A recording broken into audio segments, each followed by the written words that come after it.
क्या आपके बच्चे भी अपना हाथ बार बार मुंह में डालते हैं? वो ऐसा क्यों करते हैं? क्या ये करना नॉर्मल है या ऐसा करने से कुछ हो सकता है? तो एज अ मैं न्यू मॉम आपको ये सारी बातें बताऊंगी। नमस्ते, मैं जूही।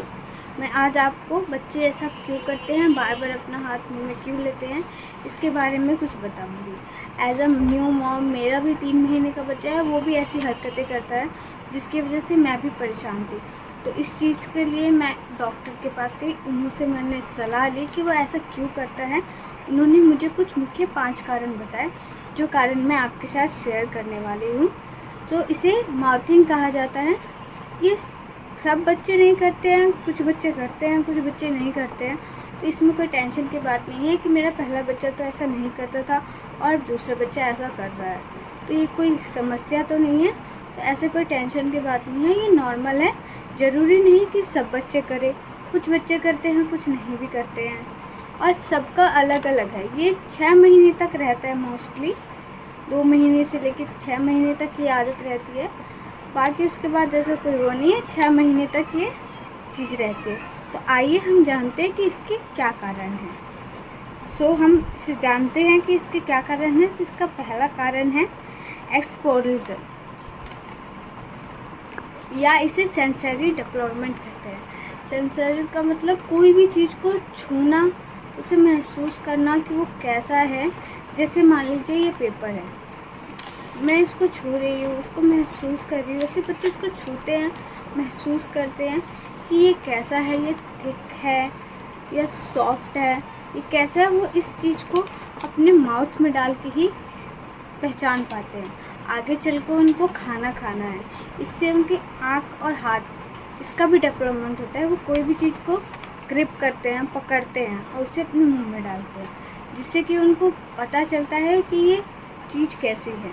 उसे पकड़ते हैं, उसे होल्ड करना भी सीखते हैं इसी टाइम पे वो, और उसे मुंह में लेके माउथिंग करते हैं। वो इसलिए ऐसा करते हैं क्योंकि हमारे मुंह के आसपास ऐसी कुछ नसें होती हैं जो बताती हैं, माइंड में ये चीज़ बताती है कि ये चीज़ किस टाइप की है। तो बच्चे उसी चीज़ को धीरे धीरे सीख रहे होते हैं, इसलिए वो मुंह में वो चीज़ को ले जाके महसूस करते हैं, उसको सेंसरिंग करते हैं कि ये चीज़ है क्या, इसलिए वो माउथिंग करते हैं।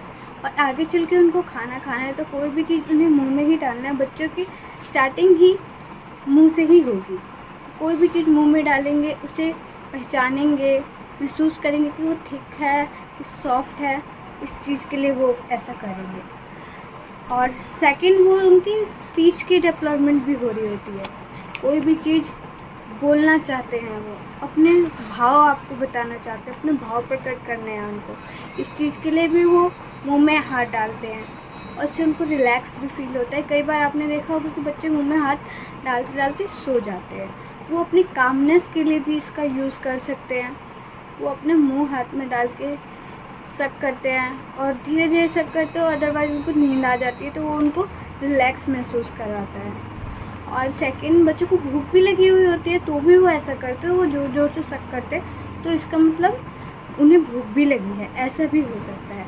प्लस टीथ, उनके टीथ आ रहे होते हैं तो जिसकी वजह से उन्हें बहुत ईचिंग होती है, उनके मसल्स बहुत दुखते हैं, उन्हें बहुत ईचिंग सी होती है, तो इस वजह से वो ऐसा करते हैं। तो टीथिंग हो रही होती है, तो टीथिंग के वक्त हमें बच्चों को थोड़ा ध्यान देना पड़ता है कि वो कोई ख़राब चीज़ें मुँह में न डाल ले, जिसकी वजह से उन्हें कुछ इन्फेक्शन ना हो जाए, कोई बीमारी ना हो जाए। और इसीलिए हमें बच्चों को टीथिंग के लिए टॉयज़ देना चाहिए, जो कि ये है।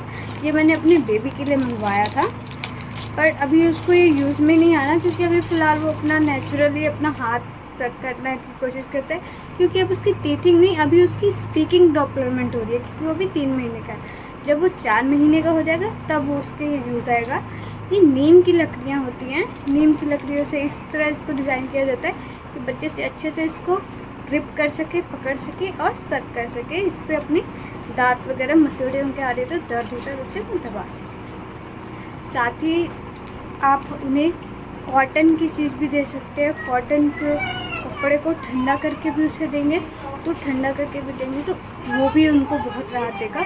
और आप अपनी उंगलियों को ठंडे पानी में डिप करके उनकी मसल्स पे दबा दबा के जबड़ों पे दबा दबा के रख सकते हैं, सेक कर सकते हैं, जिससे उनके यहाँ पे राहत मिलेगी। इस समय बच्चे जब उनकी टीथिंग हो रही होती है तो वो लार भी टपकाते हैं, तो ये भी नॉर्मल है।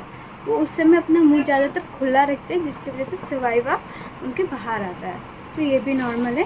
टीथिंग के लिए हम कुछ इस प्रकार के सिलिकॉन के टॉयज़ है, इसे भी यूज़ कर सकते हैं, जिसके साथ बच्चे खेलेंगे, इसमें साउंड भी आती है, प्लस ये चीज़ बहुत सॉफ्ट है, जिससे वो टीथिंग भी कर सकते हैं। सिलिकॉन के होते हैं, सिलिकॉन के टीथर भी आते हैं, जिसे वो भी यूज़ कर सकते हैं, वो भी उनके लिए बहुत सही रहेगा। वो भी टीथर होता है जो कि उनके बहुत यूज आ सकता है। देन ये उनके ना आइज़ और हैंड के लिए भी ज़रूरी होता है, तो टीथिंग करना ऐसा नॉर्मल है, कोई बहुत बड़ी बात नहीं है। तो ये हर बच्चे करते हैं, कुछ बच्चे नहीं भी करते हैं। टीथिंग हर बच्चे करते हैं, पर स्टार्टिंग के समय जैसे 3 महीने में 2 महीने में जो मुंह में उंगली डालते हैं वो स्पीकिंग डेवलपमेंट होती है। वो ज़रूरी नहीं कि सभी बच्चे करें, कुछ बच्चे करते हैं, कुछ बच्चे नहीं करते हैं, और इसमें कोई टेंशन लेने की बात नहीं है। आप न्यू मॉम बनी हैं तो अपनी न्यू मॉम की जर्नी एंजॉय करें। और अगर आपको मेरी इस वीडियो से कुछ हेल्प मिलती है तो प्लीज़ मेरी वीडियो को लाइक करिएगा, अपने फैमिली फ्रेंड के साथ शेयर करिएगा। Thank you.